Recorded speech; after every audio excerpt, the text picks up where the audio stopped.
Our camp, like our personal camp, faced the road that runs between Anonymous Village and the commissary. And that was the worst road in all of Burning Man last year. 5:30. Yep. Friends. And we totally watched so many people eat shit. It was fantastic. Or people would be like hauling ass through there and all of a sudden like come to a dead stop and they'd be like, oh my God. Yeah. I tried to walk through it a couple of times and it really was like almost knee high. It was absurd. Yeah, it was I have tennis shoes that I wear sometimes, but the dust would just get in them. Oh, God. And then just hold it next to your foot while you're walking. Nice. Yeah. Well, it's kind of like when you're all sweaty wearing sandals and then you have like playa mud. Yeah, that's Oh, you take your shoes off at the end of the night and it's just like clay. Yeah. Shall I throw you a pot?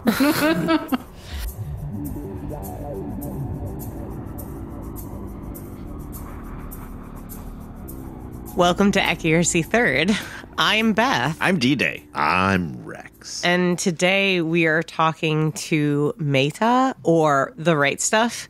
The Right Stuff. Who is Love a name with a definite article. the partner of a long-term listener and previously interviewed. And they're called guests. And actual friend. And actual friend and Front patron. Tug. And of the patron. podcast. Front Tug. Front Tug. Front Tug. Legend Front Tug. Our Discord moderator. Oh, yeah. Hey, if you want to do Discord, come join us. Front Tug helps. We figured out how to do persistent links. One link in the show notes from here on out. It was possible. You just had to click the thing, which I did. And now that's how I've won Discord. Maybe that was an update. I'm going with that was an update. I wasn't ADHD.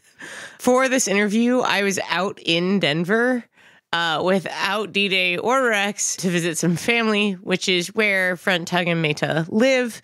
And I got the lovely opportunity to go to their house and meet their tremendous number of animals. Oh, and their little dog with the tongue. The all out of its derpiest mouth. tongue. Oh. No teeth. Yeah. Is that the picture for the episode? I think it must be. That Great. dog is so fucking cute. Do you remember that dog's name? What's that pupper called? They say it in the episode because they say, well, really, you have 2.5 dogs because they have 2 large dogs and then they have this little derpy dog that wears a diaper and whose tongue is hanging out of its mouth all of the time. No teeth, no continence. I want to, before we get into this episode, both do a content warning. Hey, we are talking about familial death in this episode. If you're not up for that, this might not be the episode for you. And I want to outline just how neat all of their animals were.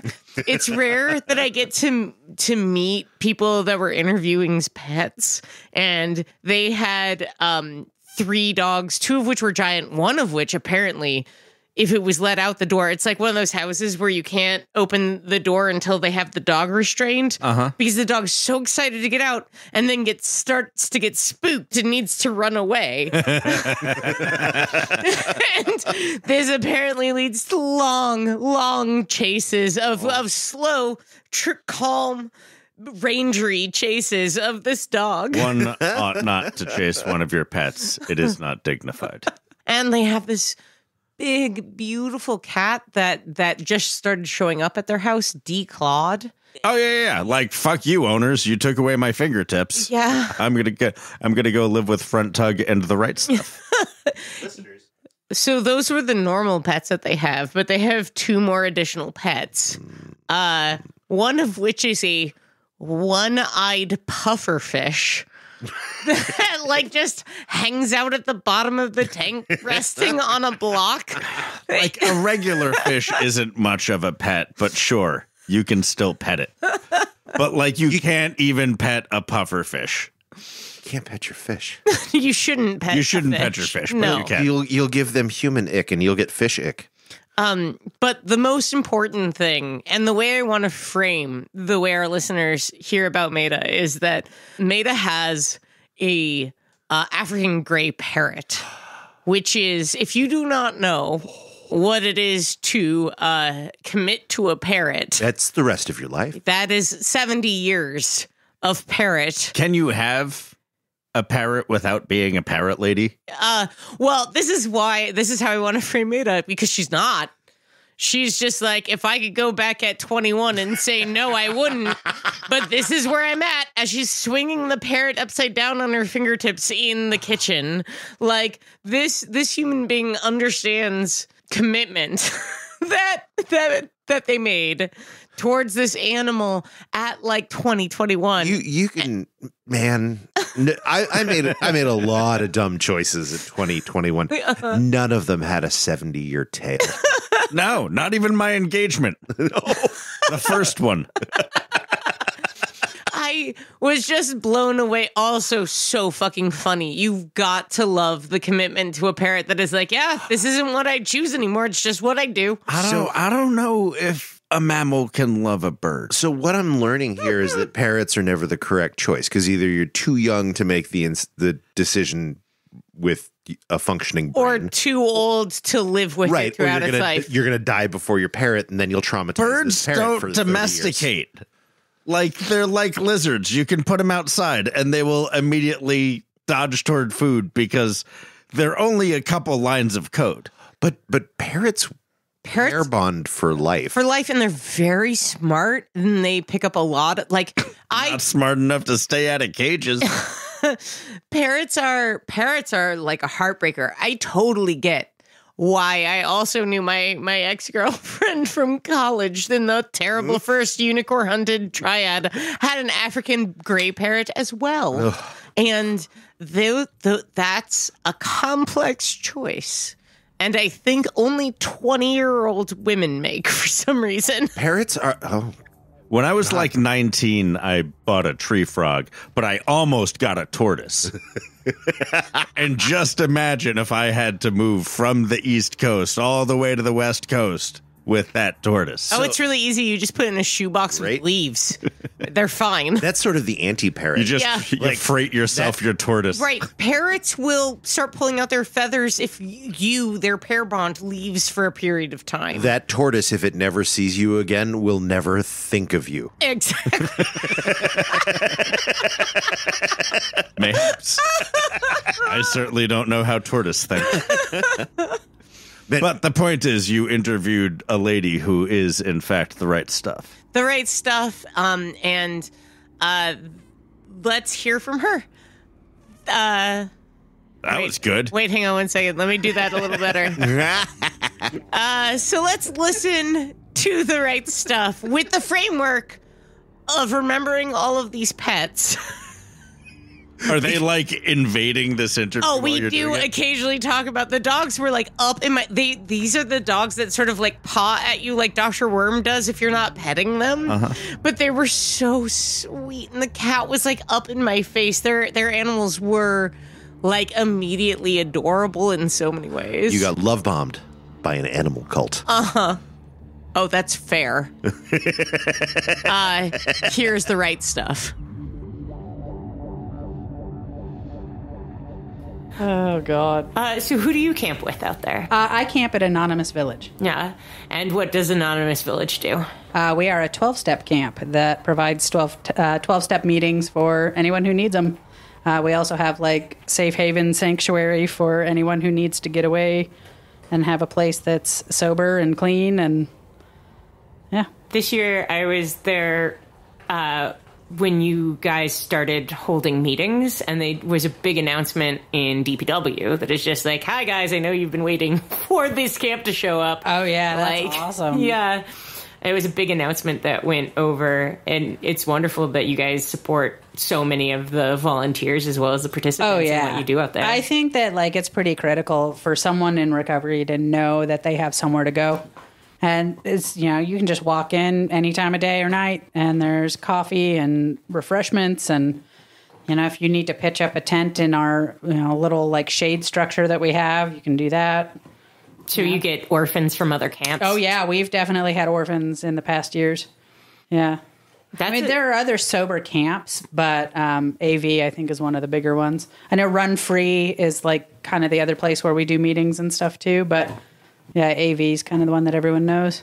Yeah, it's really interesting for a lot of people who haven't been out there, and a bunch of people who have. There isn't like really an understanding of like that there are a bunch of sober people in our community. Oh, the amount of people who are like, oh, what is it? You just go and like go do drugs in the desert. And I'm like, well, some people do. I don't. Like, I am sober. I don't, and what's funny is like, I don't do a whole lot of meetings when I'm here at home, but I like to do them when I'm there, Yeah. And there's like a lot of people who I think that it's kind of a lifeline for them out there. Yeah. I've watched people in my camp and in fellow staff camps, like, do the transition between being a non-sober burner to becoming a sober burner. And I know that lifeline being out there is part of why they feel like they can go back at all. Oh, yeah, totally. And I think that if that, I can't, plus, like you and I had talked about earlier, I can't imagine what it would be like to be drunk out there. Like, I've only ever been to Burning Man sober. And so, yeah, it just sounds like a horrible experience to be hungover in the desert. It doesn't sound fun. Do you ever, like, walk by people and be like, yep, you did that to yourself? Oh, yeah, where you're like, oh, boy, I don't feel sorry for you. I even, in the real world, do that, too. Yeah. Like, I pass no judgment on people who want to drink other than, like, oh, man, like, I don't want to hurt like that anymore. Yeah, yeah. Oof. And the older you get, the worse it is, so... I don't know. I have this little, like, bitter. Maybe it's a Schadenfreude heart. Occasionally when I'm walking around on Playa and I see someone who I could have been at 23 and I'm like, oh, that's sweet. Isn't that a mess? Good luck. God. Yeah, I mean, I think I see people, whether they're drinking or not, there are just some people out there where you're like, oh, boy, man, you're just doing it all to yourself. Oh, yeah. Like, drink some water, buddy. Put on some sunscreen. Life would be a lot better.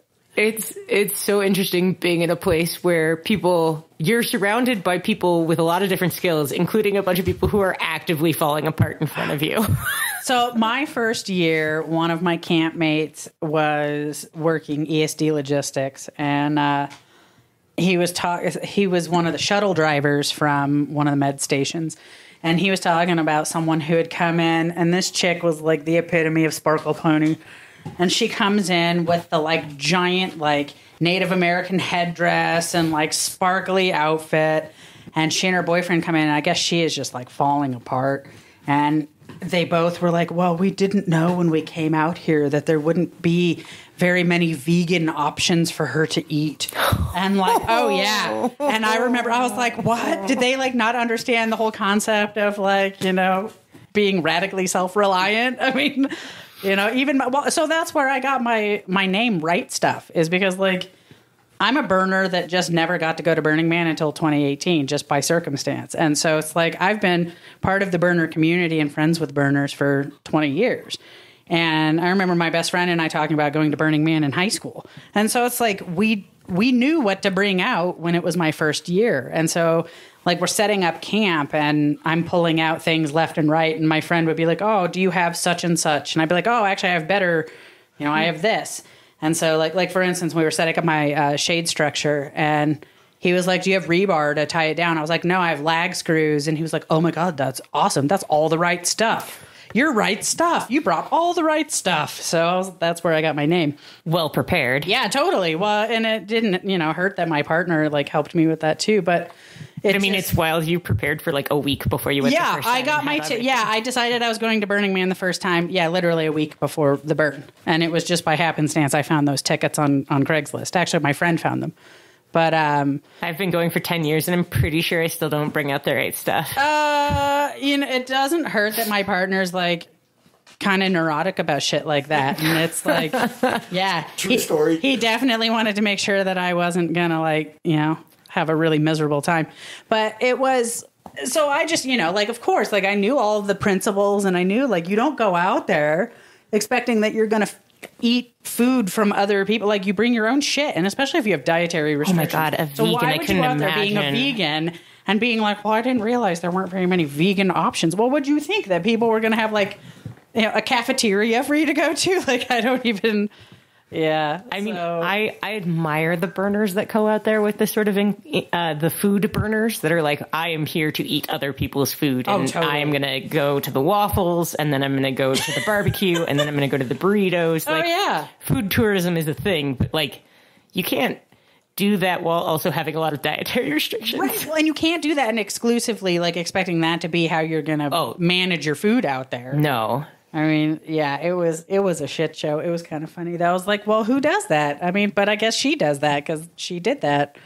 I mean, God bless them. Like, I'm not passing judgment. I just think, but it's one of those where it's like she the fuck of it is she would have been fine if she wasn't partnered. She would have found someone who's like, I'll feed you. Oh, I'm sure. Right? Yeah. Any I of the have big vegan sound food. camps, I'm sure she could have rolled by. Yeah. But oh my God, isn't that the truth? Oh. But yeah, so I've heard lots of like crazy stories like that. I personally haven't experienced too many of those, but But so you guys are Anonymous Village are like a sanctuary for folks who are looking for that kind of support or need to get away from their camp or their situations. Oh, totally. And we've actually had people where we will go with like a pickup truck and like go grab all their shit from their camp and like completely relocate them to AV. Yeah, we've had a few people that we've had to do that with. That's really good work. Yeah, I think it's important for people to know that they have that they have a sanctuary, and that if you're in a situation that's uncomfortable, or if you're trying to stay sober or clean and people are using around you or what have you, you know. Yeah. You know, I think that there's definitely an assumption that everyone out there is doing inebriants of all kinds, and that it's not a safe place for folks that are sober. But maybe it's because I'm getting older, and as you get older, more and more people are sober around you. Yeah. Well, you know, and we're in this like sober curious movement too. I think a lot of people are just trying to be sober to see what it's like, not necessarily because they have a problem they're trying to overcome, but just you've been on substances your entire life. Yeah. Well, it's socially acceptable. I mean, you go out, you have a drink, you know, you want to loosen up, you have a drink, and it's like perfectly socially, you know, normal to have alcohol at like every turn. Use one of the most destructive absolute asshole making drugs out there. Totally. I never did understand why that was perfectly okay, but other things like pot took forever to legalize. Agreed. Yeah, I never understood that. I was like, no one is smoking a bunch of weed and starting a bunch of fights and like, you know. And not to mention hallucinogenics. Oh, Jesus, right? Like, yeah, exactly. No one's going out causing trouble, and I mean, I'm sure that there are absolute people who have issues on trips, but sure. It isn't alcohol's default of like, this is going to make a percentage of the population kind of awful. Oh, yeah. And it's going to fuck your brain over to the point where you're not going to know what you're doing. Oh, God, yeah. Oh, I've got so many stories of how that was my life.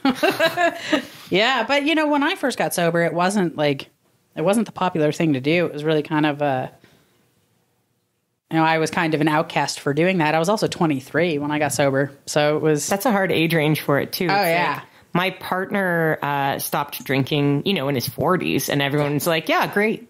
We totally support you. Oh, yeah. In your 20s, people are like, what? You don't drink? Why? What's wrong with you? Why? Can you even hang out with us anymore? Yeah. I just would straight up make them uncomfortable and be like, well, because I'm a raging alcoholic, you don't want me to. And they just kind of give me this blank stare. I'm like, well, you asked. Like, you know?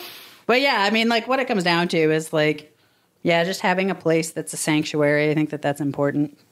But and it's great because Burning Man's a sanctuary in so many ways for so many different peoples, God, and isn't it though? Like the number of people who move camps for one reason or another is probably pretty high. Is that like, so I don't even know. I just lucked out. So I think it's also just because I knew so many burners prior to going that like I didn't even know where I was going to stay. I didn't know if I was going to do open camping, and then my friend was like, oh, well, you should check out Anonymous Village. They usually take people. And I was like, oh, I didn't even think about that. That's a good idea. And it was, yeah, I think I just contacted someone on Facebook, and then like one thing led to the next thing. And then it turns out that several people in the area that I'm from actually go to Burning Man or part of AV or have been in the past. And like, so it's just like, it all just kind of fell into place. So that's wild luck 1 week out.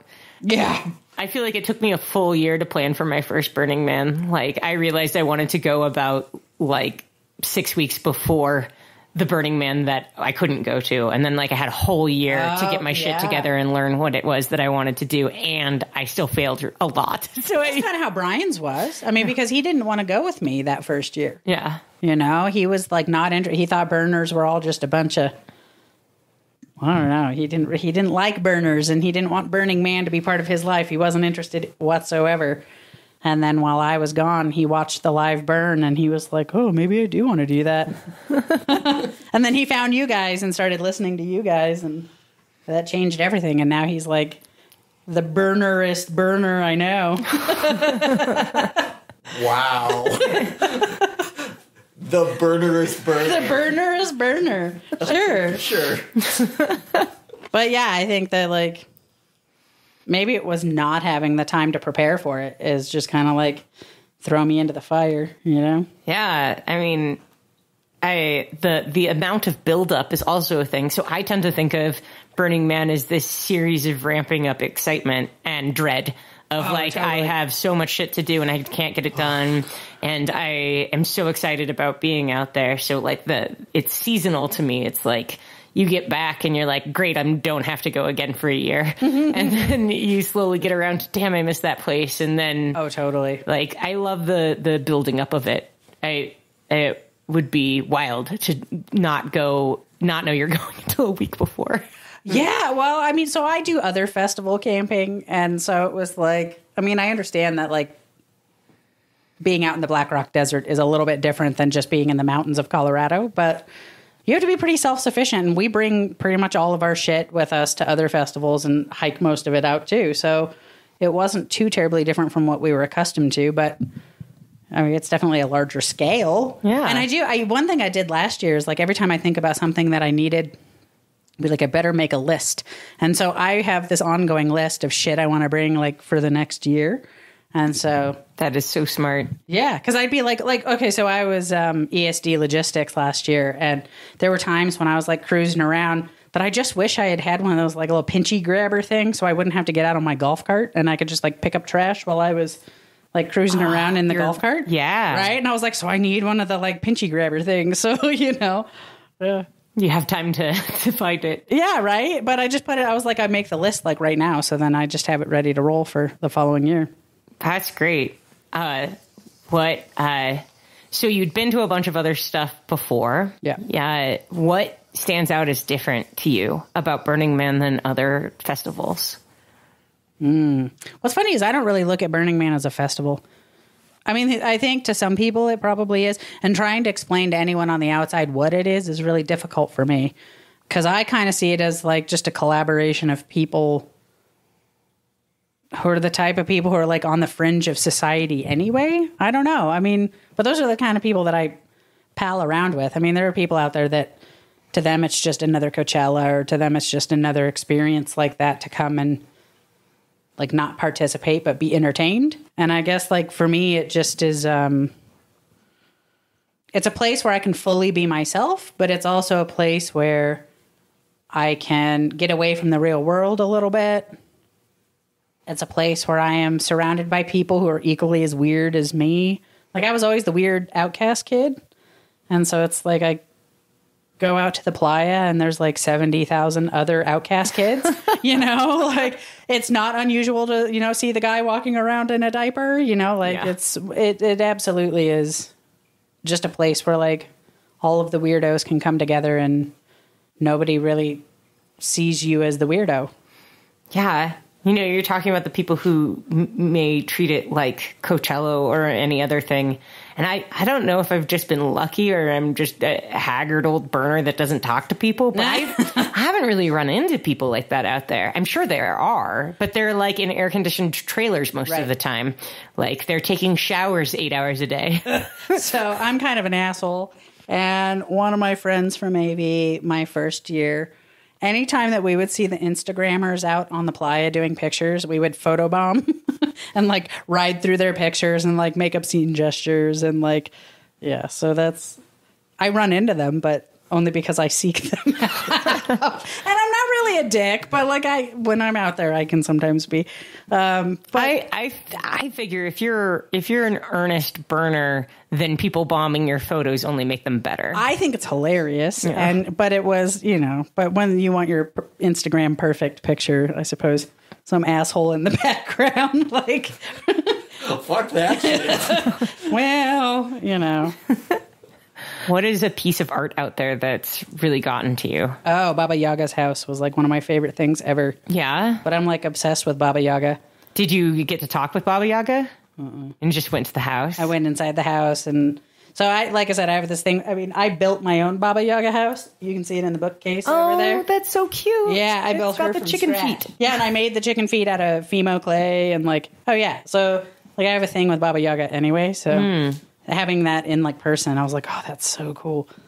Were you expecting it, or did you just come upon I it? just come upon it. Yeah. And did you know immediately what it was? Oh yeah, totally. Yeah. There's only so many chicken foot houses out there. And that was probably one of my favorites. Believe it or not, that weird art installation that looked like a construction zone. Do you remember that? Yes. It was like, and it was out in Deep Playa, wasn't it? Yes, and that was 2019. It was this sort of like squarish, like plywood covered structure. Looked like it was under construction. Yeah. It had like coming soon signs on it. And Well, you had to have a code to get into it. Yeah. But you had to know the code. And so if you didn't know the code, you couldn't open it. So you had to wait for someone who either knew it or for someone to come out of it to let you in. It was weird, but like that was really cool. That was really cool. So then once you walked into it, you sort of went down this like spiral path where it was still very construction looking. And there were like high-vis vests and helmets so that you could sort of cosplay as a construction worker. So that when you got up on the scaffolding to be able to look over the rest of the playa, you were part of the art project. Like you were one of the construction workers that was part of that. There was this like central art piece that was kind of like a jumbled mess, but was pretty cool. There was like light. They had construction sound effects playing. Yeah. Yeah, it was just not what you were expecting. You go out and see like some of these like magnificent sculptures and you think like, oh, wow, the artistry that goes into that. And, it's like something so simple. I mean, the photo op trash fence that was like before the trash fence. Do you remember like that one? That one was fucking awesome too because it's like... Are you too lazy to get out to the trash? Oh no, I totally No, go. I mean, like, oh that's yeah, but that's before. exactly Yes, right. yes. Totally, and that's like I was like, we'd ride out there every year, but it's one of those where like, yeah, it was great because it's things like that don't take. I mean, like just. I don't even know like the word I'm looking for, but yeah, it just seems like so original. It's not some like fancy piece of art, but like it's just clever and original. Did you see the space cats this past year? I don't know if I did. It was out by the trash fence. It's a sculpture that keeps changing.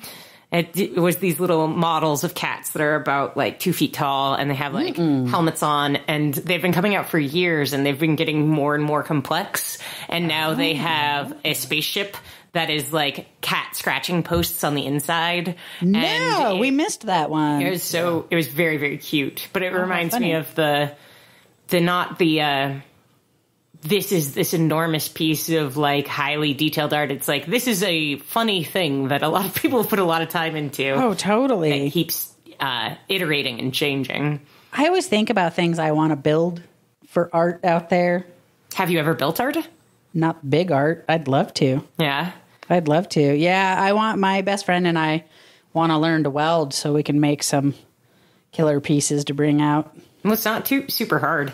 No, I don't really have the space for it. I suppose we could make space for it. But yeah, there are pieces that we've had kind of in mind. And yeah, eventually maybe like I'll put some of my paintings in like center camp. You should. I know that they're they're actively looking for people right now. Oh, are they? To put two-dimensional art into center camp. Yeah. I'm like, maybe I'll start putting some things together. Yeah, I have a lot of like ideas. I just never end up doing anything. I mean, that's me too. I don't actually even have the ideas. I just joke around with D-Day and Rex about stuff we'll never do. Oh yeah, totally. Well, that's Mel and I. We're always doing that. We spend a lot of time coming up with brilliant ideas, and then we're going to put all of our labor into putting new fans in the kitchen. There you go. Yeah, it's our art project. Well, I think that's like your art projects are always like, what next cool thing can I make for our camp? Yeah. Like the swamp coolers that are being made so that if we have a horrible summer like we did last year. Oh. Maybe it won't be that hot this year. Jesus, it was bad. Yeah, right. But he made like our shift pod, he made a bucket cooler for it that was really cool. But this year he spent all his time working on like the second generation of it. It's pretty amazing. That's it's rad. I really like camping with folks that are always improving. Oh yeah, that's how he is. I'm not that innovative, but no, I'm just like, finally I found a way to keep my underwear clean before I put them on. Yeah, but dust still gets in everything. Oh yeah. Despite having it in bins and plastic bags and all the things. So you've been camping with Anonymous Village the years that you've been out. Yeah. And you intend to stay with them. You love them. That's kind of my tribe of people. Yeah. How big is the camp altogether? I'm not 100% sure how big it is. Yeah. I know we're like maybe around like the 100 mark, maybe. I mean, we're one of the bigger camps out there. They give us a pretty big footprint. Yeah, and I mean, they give you a big footprint and place you right next to all the DPW and staff camps. Oh, my God. Yeah, well, what's funny, too, is because last year they decided to switch things up. Placement was like, oh, let's put some of the sound camps a little bit further into the city instead of all on the edges and around Esplanade. And we had this big sound camp that was like across the street from AV. I know of them. Oh, yeah. People were pissed. Oh, we had some. Well, but we have like, God bless them, we have a couple of old curmudgeons who were just like, they did not like the loud partying right next to our village. But I thought it was kind of cool.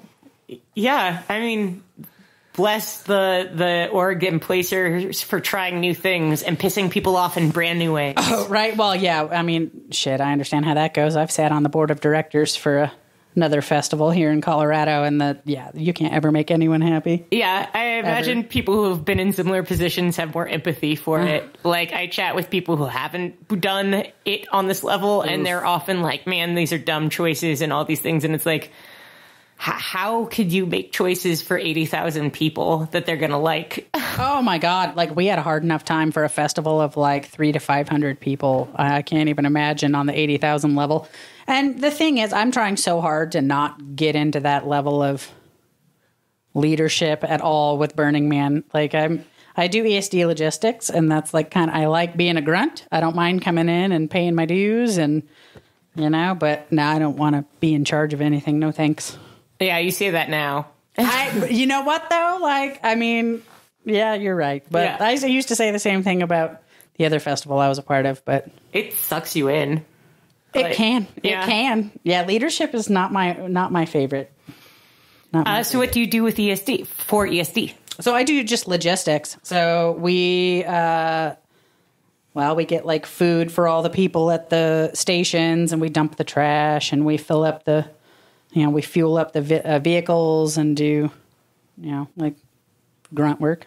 That's great. That's great. I love it. I think it's fantastic. And like, how long are those shifts? Well, so last year was my first year doing it, and my supervisor did not give me the correct information. And are we surprised? And I was told that all I needed was 24 hours of volunteer time to qualify for ticket. And I was like, sure, no problem. And she was like, oh, your best bet is to do 2 12-hour shifts. And I thought, shit, all right, I can do that. And so I signed up for 2 12-hour shifts. And little did I know that I also had to have a shift that was, I don't know if it was burn weekend or there was like something around the event that I had to have time. As well. Yeah, and I didn't. And so I had to sign up for an extra shift. So I actually did 3/12s, which was fine. I mean, like all in all, it was great. But I did not know that that was the case. So I worked more than I had to because someone gave me the wrong information. But whatever. So now on the schedule, we have 8 and 12-hour shifts. So it just depends on what you want to do.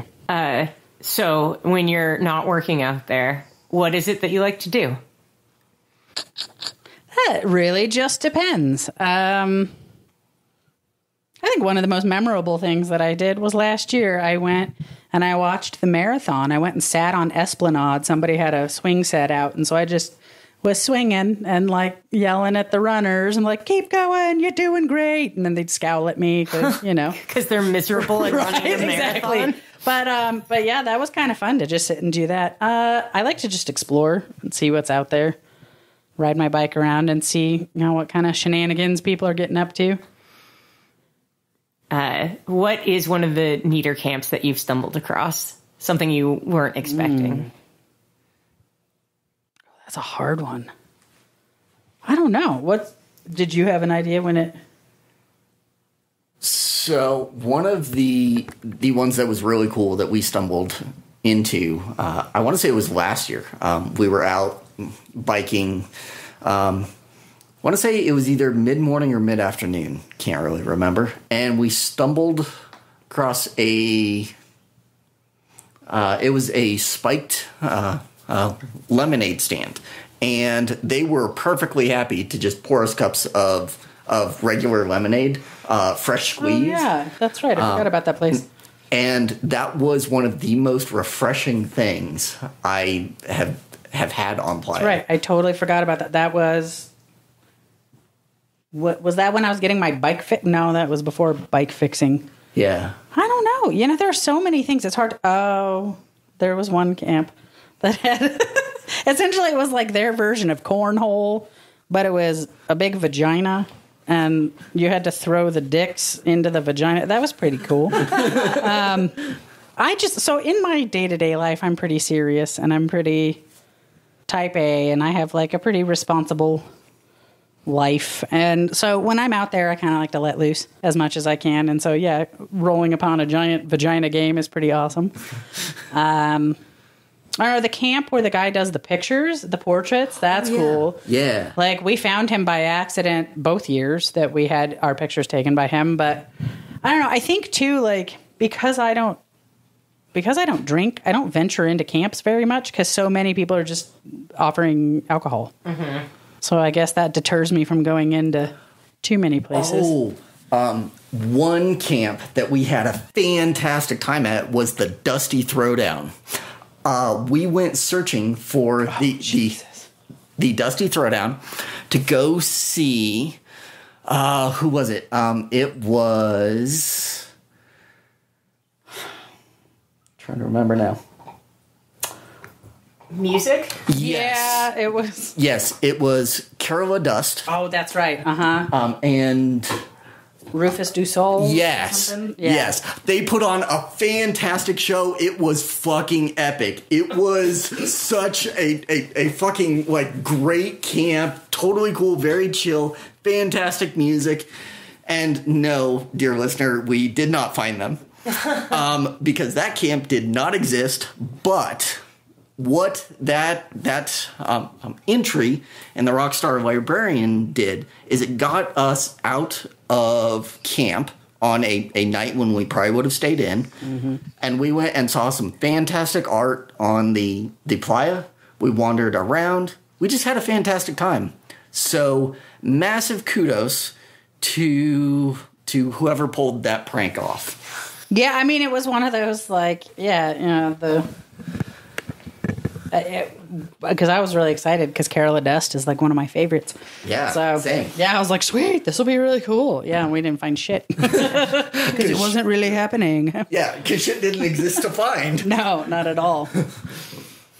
Have you had like really shitty experiences out there? You're like, fuck this. How deep you want to get? I mean, well, everyone loves a shitty Burning Man story. Oh, this was like the worst Burning Man story for me ever. 2019 was not a good year for me. So I lost my mom on July 31st, right before Burning Man. And at the time, my dad had terminal cancer. And I was out at Burning Man, and he was dying. And I was trying to get home to him. And so I had to fly off Playa early and try to get home. And unfortunately, I missed being here by about 2 hours. But the weird thing about it, for anyone who's into like the woo-woo shit, so I had to fly in so I flew from Black Rock City to Reno to San Jose, and then I had a layover before I came back to Denver. And it was supposed to just be kind of a short layover, and for whatever reason, our entire flight was delayed by like 2 hours. And you know, when you get on a delayed flight, usually the flight crew get on and they're like, oh, you know, sorry for the delay. We had weather, we had plane trouble or whatever, right? Mm-hmm. And the pilot gets on and he's like, I have no idea why this flight is delayed by 2 hours. This is just really strange, but I will do my very best to get you guys to Denver on time, et cetera, et cetera. And it turns out I get to Denver 2 hours after my dad had died. And so it was really weird because I don't know, it was like just weird and so like, yeah, like, but what was really weird too is like I fell asleep at the airport. I was exhausted. I mean, we'd been like, it was like a shit show to try and get me off of Playa. It was just a lot of running around and a lot of like, do I leave? Do I go? Do we have time to drive? Do we fly? And I'll tell you what, flying off of Playa, it's not cheap. But it was. Did you buy a ticket off of Playa? Oh, fuck yeah. I didn't even know that was something you could do. Yeah, you absolutely can, but it's expensive. It was like $500 to fly from Black Rock City to Reno. Yes. And it's a cool little plane. That was pretty cool. But it was weird because like, so I took a nap and I'm covered in playa dust. I'm straight out of Burning Man. I'm in my burner clothes. Like I had like no time to really pack anything. It was just like the bare essentials. And so I'm taking a nap because I'm fucking exhausted. I'm in the San Jose airport and my dad came to me in a dream. I couldn't tell you what the dream is about now because I don't remember. But like, if I looked at the time, it was probably about the exact time that he died. It was really fucking weird. It was just like the whole experience was so surreal. But yeah, that's my not so great Burning Man story. Yeah, that's a tough one. Yeah, it was. Did you have campmates behind that could take care of all your shit? Well, I was really lucky that my partner was there and he was able to break down camp and, you know, drive everything home after the burn. But yeah, that was a crazy time. Yeah. It's a wild place to experience intense feelings on top of all of the intense Well, yeah, because things. I went there like grieving my mom who had just died. And so it was like, yeah, it was really intense to be out there. And then there was just like all these like cool signs and things about her. And like, it was a really intense experience. And then, yeah, to have to like scramble to get off Playa because I had to get home. That was tough, but yeah. Where do you even buy a ticket off of Playa? So you go out to the airport and there's like essentially a terminal and you go in and there was a chick sitting there with a laptop and she was the one who found the flight from Reno to San Jose to Denver. And yeah. Wow. And that was a separate cost from the flight off of. Right. The $500 was just getting Reno. Yeah. I mean, it's like, I get it, but holy cow. Yeah. So, yeah. So yeah, you can fly off of Playa if you want to. Reminder that getting airlifted off is extra expensive. Yeah, that's like in the like $100,000 range. I've every year since I've been an adult that it has enough money to actually go to Burning Man, I've considered getting the flight insurance. It's like you know what? That's not a bad idea. I mean, just like travel insurance, essentially. Yeah, but you need a special kind that does flight exoduses. Yeah. But it's only like $250, which is a lot less than what it would take. Yeah, that's essential. So I get that every time I go to India. Yeah. And I just get, because even just like the airlifting, I mean, I know it's like really morbid, but like just to get your remains sent back home is like really expensive. So things like that. And yeah, just to make sure that you're covered. Yeah. You guys both work on is it local? I want to say local festival, but is it local to Denver? Local to Colorado, yeah. Local to Colorado. Yeah. How long have you been working on that? particular event? I've been a member of it 20 years, no more than that. You do the math. I was 19 when I first went, and I am 42. So yeah, that number. Yeah, that number. So I've been doing it since I was 19. I started volunteering essentially with like what their version of the Rangers would be, and then from there, let's see, what else did I do? That's the one I sat on the board for. But for the most part, like now, I don't want to do any of that work, and I just go and have fun now. I did my time with that. Do you do any of the help organizing your camp? So what's interesting, so it's a pagan festival called Dragon Fest of Colorado, and so they're all individual camps. Like you don't have like organized camps like you do at Burning Man. It's more like everybody goes and camps on their own. I mean, groups of people will camp together. And we used to do that. We used to have a huge, well, what I considered a huge camp back then, but it was like 10, 15 people. And I would do all the cooking and I would buy, like, I was essentially like the camp chef. And yeah, so we would do stuff like that. And everyone would just throw me money and I would put everything together. But yeah, for the most part, it's not as organized. To see an organization like Burning Man and the way that it runs, I mean, when you're on the inside, you see all the snags and the shit show. You mean messily. Right. But from a different standpoint and having been part of an organization at a much smaller level, the fact that it can run as seamlessly as it does with how many people you have to manage is just blows my mind. Because I've just seen like the struggles that we've had with the local festivals, whether it's Dragon Fest or there was another one that was a pagan festival that didn't end up surviving. And, you know, you just get a lot of differences of personalities and people who don't work well together or other people who want to be the only one who's making decisions, and people don't want to let go of their responsibilities when they probably should. And, you know, it's kind of like trying to get someone to retire when they don't really want to. And you're like, you know, someone new ought to come in and take your place. It's so hard when it's volunteer. Yeah, and that's just it, too. And when your pool of people is a lot smaller, you know, you kind of have to take what you can get. And so, yeah, that's tough. Yeah, I've been thinking a lot this year. I'm working more deeply with my team than I've ever worked before. So I'm seeing more of the insides than I've ever seen before. And it so much reminds me of working with faculty at my university. It's like, oh, you're my unchosen family. Oh, boy. Like, I need to be able to work with you. Yeah. Like, and that's an interesting spot to be in. And I mean, a spot we're always in under labor, under capitalism, where it's your job to put up with the people that you work with. And walking that line in a volunteer structure is really weird and hard, where it's like, I want to do this, and that means putting up with these people well. Oh, yeah. Yeah. Well, and then you get people who don't want to let go of any sort of power. They kind of want to do it all. The petty power problem. Yeah, and they're not really good at what they're doing to begin with. And so it's like they ought not have the power to begin with. Yeah. Yeah, we've had a few people of those that were like in positions for like decades. And it's like, let someone else do it. It's time. I think that there's something that attracts it, right? Like, right. It's very human of us to want to give to our community and to help steer our community and to like help like maintain the boundaries of our community. But then it's like the people who are attracted to power within that community are often like, this is where I'm important and this is where I'm meaningful and this is where I have any power at all in my life.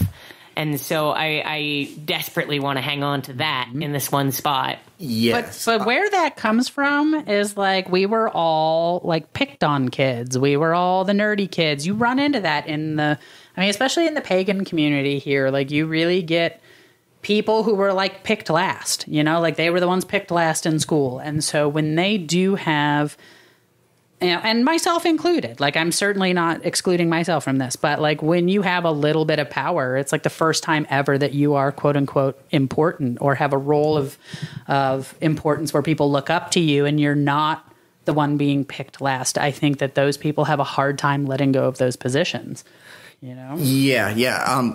A longtime member of that community called it the politics of people who are not popular in high school. It's true, though. I mean, Yes, it really is 100%. true. Like, you know, a lot of us, and even in the burner community, there's a lot of us that were just like the weird, awkward kids, the theater kids, the band kids, we were the ones picked on. And so then, when we're given any ounce of authority, then some people run with it a little too hard. Yeah. And there were a lot of us that didn't have the experience of being popular in high school. And so we didn't really have to develop the skills to interact with people. We interacted with people through the lens of whatever we were interested in, whether it was theater, whether it was band. In my case, it was the computer club, basically. And we interacted with people through that one common sort of interaction, that one common lens. And when you have to exercise skills you've never used before, that is really challenging. And it brings up a lot of those, I'm not popular, so I can't lead this group of people. Well, turns out you actually can. And you don't have to be a tyrant doing it either. Yeah, I hadn't really thought about the introverted engineers. Like, I'm going to say 20% of the population of Burning Man is introverted engineers who are out at a big social party. Oh, boy. And leading crews of people. And what a different mindset you have to be in to step into those roles. Oh, yeah. Yeah. I do think it really speaks to how isolated we all are, that people, when they're given a chance to be important in their community, they cling really hard because it's like, well, if I'm not doing this, are people going to like me? Am I going to be important? Are people going to listen to me when I talk if I don't have this like mantle of authority? Yeah. And I think the answer is yeah, totally. If you are worth listening, when you're talking, people are going to listen to you, whether or not you have a radio or are the lead of this particular session of the event. It's such a double-edged sword, right? Because it's the same people who, the people who want to make the party instead of go to the party, the people who are more comfortable in a project, in labor, in those realms, are also the people who are the least comfortable, like, setting it down. Oh, yeah. And being like, I'm here to have fun. And you're just going to like me because you like talking to me, as opposed to I did this. Oh, yeah. Yeah. Absolutely. I think I thought I wanted leadership roles until I had them. And then I was like, no, thanks. This is too much responsibility. Like, I already have enough of that responsibility. I'm kind of like the one who does everything in my circle. And so it's like, and I run my own business and I don't need to be in charge of things in my leisure time. I don't need that. That's where I started. And now I'm back to like, well, I guess I got this skill set and maybe I could help. Well, so that keeps happening to me. I keep getting roped into things. Because you're competent. Exactly, yes. And it's like, and I'm trustworthy and I have a set of skills and Then I'm worried if I have like more skills, then I'll have more responsibility. So I try not to have too many applicable skills. You don't have to tell anyone you audited the Ranger training. You don't have to. Oh, right. Yeah. Just so you know. No. Yeah, I mean, and that's just, I think it's just too, like, I didn't want to take another thing with Burning Man and I didn't want to turn it into something. Another job. Yeah, exactly. Which I felt like I did that with Dragon Fest for a while, to the point where, like, I didn't really want to go anymore. And it just wasn't fun anymore. And it's kind of like when you finally see behind the curtain and how things are run and just how awful it can be sometimes, like, the magic gets taken away. And I don't want that to happen with Burning Man. I did that with theater. Yeah. I went to grad school for it, and I worked in it for a long time. And when I graduated grad school, I'm just like, I don't really even like this anymore. Yeah. I've seen the other side of it, and now not only do I not want it to be what I'm focusing my time on, like, I'm kind of repulsed by it. Yep. And that was years ago, and I'm still a little bit iffy about going to theater shows. I'm like, Yeah, well, that happens. When you take something that once held your heart and you turn it into something that's like an obligation, then it becomes Yeah, it's an not so fun. obligation tied to your ability to survive, Yeah. at least in the realm of labor under capitalism. But I think that the social obligation of it can be just as strong. Oh, sure. It's 100%.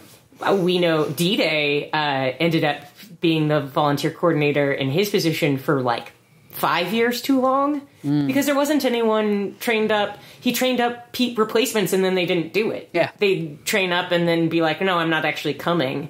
And if there was no one there to step into the role, an entire huge team is screwed. Yep. And so he would just keep doing it even past when it was fun. Yeah.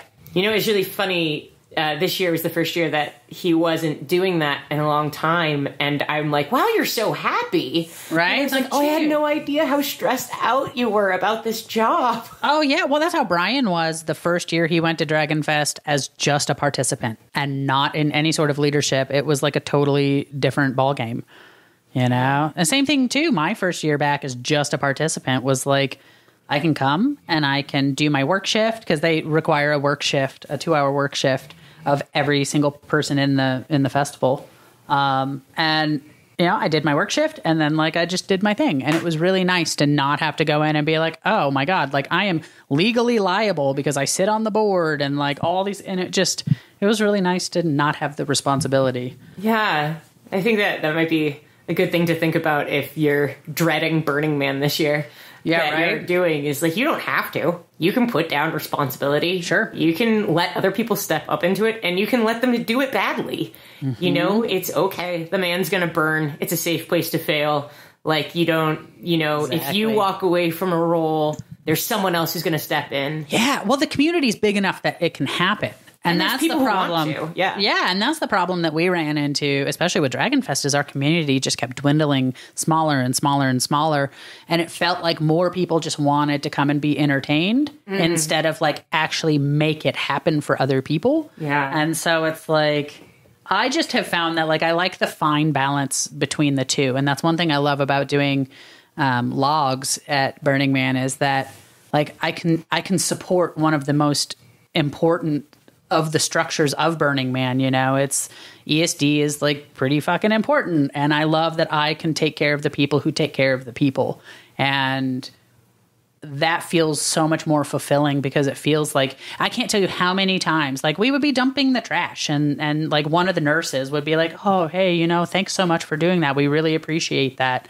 You know, because you just think it's kind of a thankless job to just like empty trash and go and get everyone's food from the commissary and shit like that. But it's really not. It's like, I don't know, there's just something awesome about taking care of the people who take care of the people, you know? Yeah. I also think out there, it renders all that labor visible. Like, you know, these people who are working for ESD are working in hospitals and working in all of these places where you don't see the people who are emptying the trash, where you're not invited to think of them as your community, you know, and when out there where every single thing needs to be taken off of Playa, when you know that every scrap that went out there needs to come back off, suddenly it's so much more obvious when people are doing it. Yeah. And you know that you aren't. And you're like, well, fuck, it's because there's all these wonderful people who are taking this thankless job so that other people can focus on, you know, making sure that you rinse. Oh, God. Someone put shampoo directly into their eye one time while I was out there. Nice. I was getting an x-ray for a thing that wasn't broken, thank God. Oh, wow. And a sprained ankle, not broken. And there was someone who came in who had somehow mistaken a small bottle of shampoo for saline solution and squirted it directly into their eye. Oh, boy. Oh, my God. Like, God, I would love to hear the stories of the people who work Rampart. Yeah.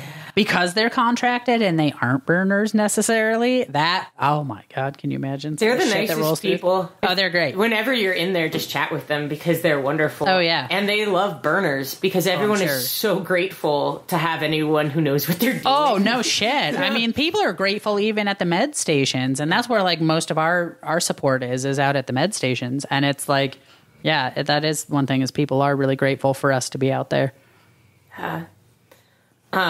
Do you have plans or goals for this year? I always go in with like a secret goal, like something that I'm holding in my heart about what I want to happen or what I'm hoping to find or what I want. I haven't really to do. I don't know that I've really thought about that, to be perfectly honest. Last year was like really about, because last year was the first burn since losing both my parents. So it was very much about like setting up a memorial for them and having like time in the temple for them and just like really processing that, because that fucked me up for a while. Like I didn't know if I was going to come back to Burning Man or not. I can imagine that is really like there was a lot tied up in that. There was a lot tied up in that, just on all aspects. Because my entire support system was at Burning Man with me, like my very best friend and my partner. But then my sister was back home with my dying dad alone, and like it's just like there was so much like I was so conflicted about where I was supposed to be, and yeah, it really fucked me up. So last year was all about like trying to heal that and like just kind of understand that I was exactly where I was supposed to be at the time I was. And, you know, there wasn't any way for it to be different than it was. And so this year, I don't know. I haven't thought about what I want to do or like any of I try not to have too many expectations in my life, to be perfectly fucking honest. That's one thing that being in a 12-step program has really taught me. Having an expectation just sets you up for resentment. And, yeah, I've had enough of that in my life. I don't need it. Well, so this is, you know, in the realm of magical thinking and some of the stuff that we were talking about before. Yeah. I feel the way about a secret goal is less of an expectation and more of an invitation. I don't even know, like, what... Like, you know, last year, for me, for the last couple of years, it's been to make female friends. Just because I have been... That's been, like, one of my things for a long time, so I totally get that. And it totally worked. Yeah. And, you know, in some years, it's just, like, climb on stuff. I'll be your friend. With magical thinking, I think if you get too specific, then you're fucking yourself up. Because you don't want a specific thing. You want a gist of a thing.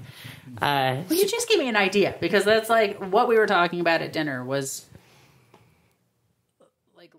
losing your spirituality and kind of like, you know, some of the stuff that happened with Brian and I in our spiritual group, and where we just kind of both became kind of angry atheists. And I mean, like, we're not anymore, but like, you know, it's just like, yeah, when you get burned, you kind of like don't want to, you know. And I think what happened for me is I started to lose the childlike wonder about the world and to look at things more like a child, you know. Everything's just like I want to see things in the magical way that I used to, and that everything has magic in it instead of just being such a cynical old biddy sometimes. I mean, there are times where I'm like, damn kids, get off my lawn. And really, like, I should just go out there and like play with the kids instead of like be shitty and resentful that they're, you know, existing, you know. Like, that's just, so yeah, maybe that's what I should do, is like go out there thinking more about like engaging in childlike wonder, you know. And I do that a lot when I'm out there, you know, like hanging out and swinging on swing sets and jumping on trampolines and that kind of stuff. But maybe I should do that a little more and try and bring that home with me, you know, like burn the man every day sort of a thing, you know. Yeah, that sounds like a great thing to go out there with. I also find that I'm a little aimless if I don't have some deep secret goal. Otherwise, I'm like, well, what do I do next? Where if I have a deep secret goal, the answer is, well, it's following this goal somehow. Well, I think last year for me, it was my first year working for the org. And so I was just like, I don't want to fuck up. Like, I want to make sure I do this right. You know, like, take care of I want to be invited back, you know? Yeah. That's probably more like, but I would like it to not be such type A shit. Like, you know, like I would like it to be a little more relaxed than that. So, oh, hi, puppers.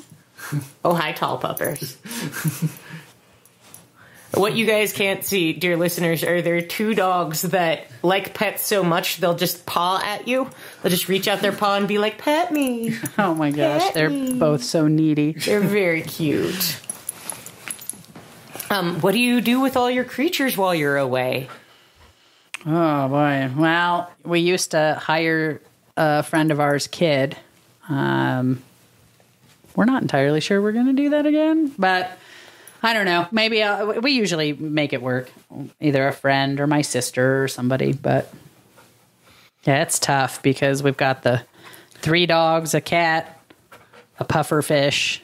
Well, let's be honest, 2.5 dogs.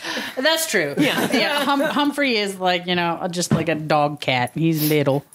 But yeah, it's just trying to get someone who's going to house sit and take care of everybody for like 2 weeks. Yeah. I don't know. For a reasonable price. How long is the drive from up here? What is it, 17 hours? I think it's like 17 hours. No, more. Too goddamn long. So, driving straight through, which don't do that. When I did It can be done. it can be. It shouldn't be. So I drove home from Burning Man in 2019 when I had to just single drive it. I made it from Burning Man to Laramie in about 21 hours, driving straight through. It's longer than I thought. Slept for about 3 hours and then drove another couple hours home. So, I mean, actual travel time, counting stopping for fuel and all of that good stuff, is probably 24, 25 hours roughly. Oh my God, is it really? Yes, it is. Oh. I'm an asshole. I sleep like half the way. He drives the whole time. I guess I didn't realize it was that far. It's really far. It is. But there's a really great place we stopped at on the way last year. The Alien place. Oh, God. What's the name of that place? Didn't we look it up? Well, they sell beef jerky, but everything there is alien themed. And it's in did we determine that it was Utah? Way western Utah. Yes. It's a weird little place, but they sell great beef jerky and Everything alien. everything's alien themed. So the name of the place is Jackass Joe's UFO Jerky. It's awesome. Even if it's just a place to stop and use the bathroom and And pictures. and free coffee. Oh, that's right. They did have free terrible coffee. But it was free. Hey, Yeah. Frequency of butt stuff. The frequency of butt stuff. The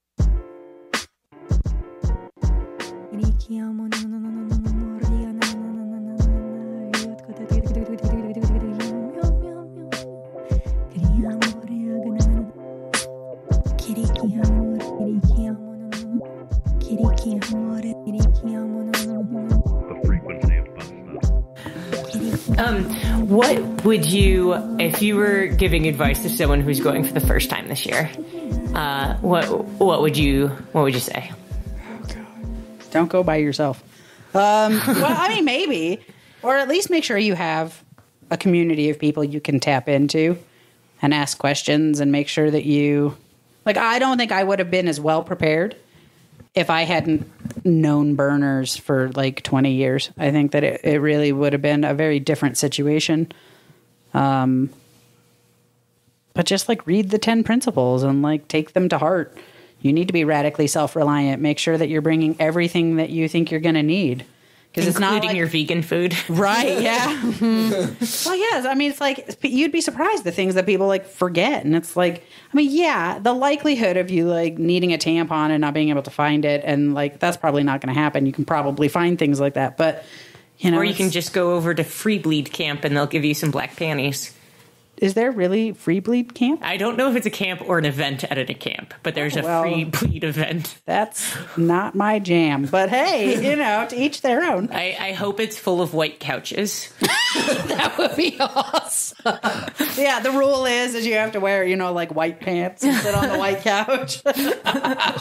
Sponsored by Thanks. Yeah, I think you just know what you're getting into, and you can't ever prepare. I mean, this last year was brutal. Yeah. It was hot. It was dusty. It was there were veteran burners who were having a rough go. There were people who were, 25 plus year veterans who were not doing well at all.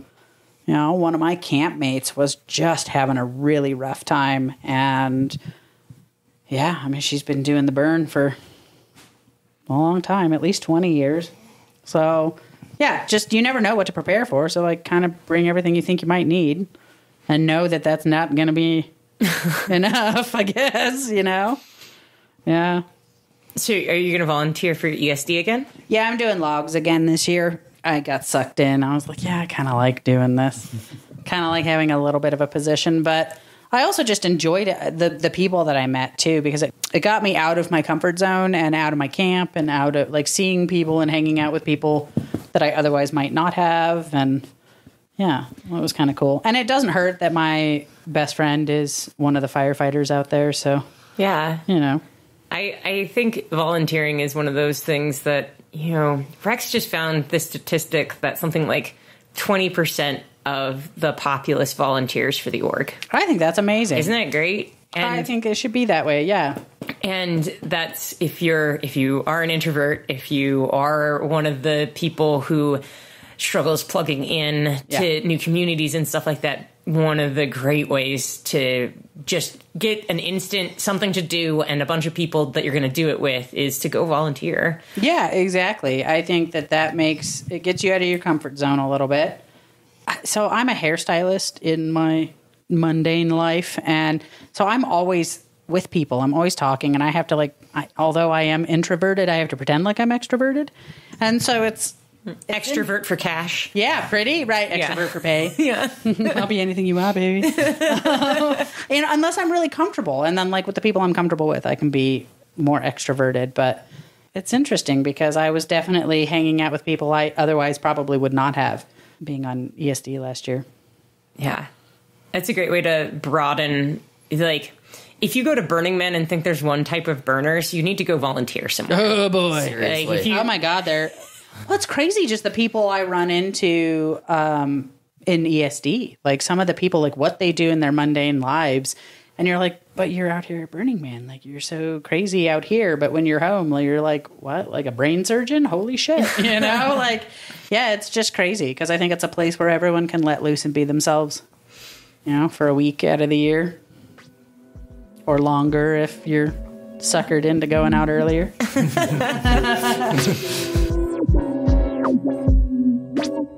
This love.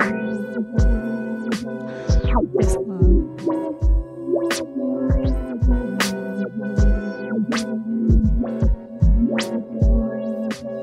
I was going to compliment you, Beth. We're really upping our our content warning game here because family death has come up a bunch on this show, and we don't usually let you know at the top. I don't usually listen to the episodes, so it was really interesting for me to do this interview. I really appreciated Meta's openness of explaining a really complicated moment in their life, and I just wanted to check in with you guys and talk to you for a second about your brushes with and around death on Playa, like moments when you are hearing about someone else's death or helping someone get deal with a death on Playa where there's a realization of death or even a processing of death, because that happens every year. Mm-hmm. It's around you all of the time. Are there moments that stand out for you? I think the death that most directly impacted me was the runner. The runner. Didn't see it, but that was rough. That sucked. Yeah. It's horrifying. Yeah. Yep, that was my answer. Yeah. Thanks, Beth. Good night, everybody. Hope you liked the episode. I'll tell you what. Oh God! Why did I decide to do it this way? I was like, maybe we could land it cozily talking about loss instead of just horrifyingly talking about loss. Oh, I mean, I lost my jacket that I spent all year making myself on. Should I have instead talked about what a bummer it was when that guy hung himself from the comfort and joy? Oh, let's not. Or how I'm not sure if the participant versus vehicle wheel accident that I stood perimeter for was fatal or not. Oof. Maybe let's exit this. Yeah, this you know podcast what? with some- Hey, guys, you know what's nice is not death. Man. One of the most wonderful things about the world is making art with your friends. And that's why I'm proud to announce that Accuracy Third is produced by Accuracy Third. Thank you to our patrons on Patreon. A patron who we definitely should thank in person as the first patron to, well, actually, no, because this will be in Beth's episode, as the most important patron to thank in the Right Stuffs episode. Thank you to Front Tug. Thank you for Front Tug for everything. For everything, but specifically for Patreon, because this is the section where we thank people on Patreon. Front Tug, thank you for donating at our "You Are More Awesome Than Bacon" fuck level. Thank you. Man, I didn't know Front Tug was giving us. You don't log into Patreon. I don't. We divide up our labor. No, I would also like to thank... enough to make you feel vaguely guilty. Vaguely. Also, some of our $25 patrons, Dave and Kevin, thank you so much. They are at our fuckity fuck how awesome you are level of Patreon supporter. And thank you to all of our 10 and 5 and 1 and other denomination patrons as well. You will be thanked in a previous or a future episode. We love you so much. Thank you for helping us with our incredible hobby. I see you started from the top. Even though it's not gonna be the first patrons have donated, and I mean $1 is enough. Any art or performance or show that you like enough to give some money to, that is incredible. It's and thank more you than so enough. much. But our $1 patrons are giving as much as higher tiers because they're giving us the trickle, and the trickle is amazing. The trickle keeps the electricity trickling to the shedio so that we have lights in here, and so that our breath in tandem in this small room can eventually warm it up in the winter.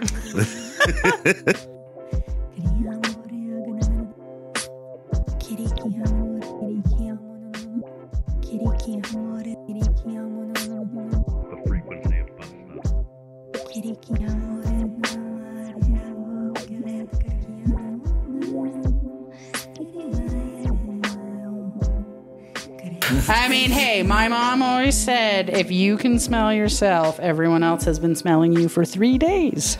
Wow, that's horrifying. Isn't it? Thank you. I smell myself constantly. Right? You're like, oh, shit. All right. Well, that's about an hour 20. I'm pretty sure there's plenty in there. If that feels good for you. Yeah. Thank you so much for taking your time. Where I was like, he was like, well, we'll talk about the deaths that happened in AV. And I'm like, I don't want mine to be like the death podcast, like the death episode. But yeah, I mean, we lost 2 members. One at the burn last year and then one right after the burn. This last year was deep in that way. I was at the DPW morning meeting where they read out all of the list of the Rangers who had died between 2019 and 2022. It was I don't know, it was suddenly being at the temple. Everyone was silent in space, and it's I don't know. It's something that you don't avoid out there. Yeah. Death is up and about. One of our members that died was a Ranger. Oh. Yeah. So if they're going to read out names next year or this year, then he'll be on it. Oh. Yeah. Yeah, they do several Ranger ceremonies for the Rangers who have left us. So it's so tough. Yeah. But what a beautiful thing that their community can celebrate them. Yeah. For something that they love to do. And it was tough when we lost the Colonel this year. That was really tough on a lot of people. Well, he was put in the same leg of the temple as my parents' memorial was. Right. That was really crazy. And not intentionally. It just so happened. I was like, oh. Yeah. But I was like, oh, my episode to be a bummer episode. Right. Jeez, man. Well, this was a really rough burn for a lot of people. One of my first cafe guardianships, my teammate was so this was a late night shift, which was preferable because it was obviously annoyingly hot out there. And she, for whatever reason, couldn't stay awake. And I was like, okay, cool. Well, she's like on shift. Like I'm like right next to her. Things are cool. And she would wake up every so often and then she would fall asleep. And over the course of about 30 minutes, I managed to get out of her that she hadn't eaten for 2 days. Oh my God. And not only that, she was keto. And the reason why she didn't eat for 2 days is because she couldn't find a lighter to light her stove.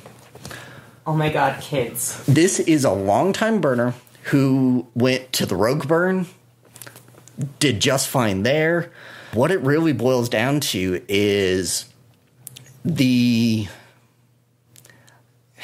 downward spiral out there happens so quickly that you don't really know that it's happening when it starts happening. So you have to be on your hydration, calories, all of that stuff, because if you start down that spiral, you start losing cognitive function. You stop being able to think clearly. So a missing lighter, you don't think to wander out into the middle of the street shouting, "I need a fucking lighter!"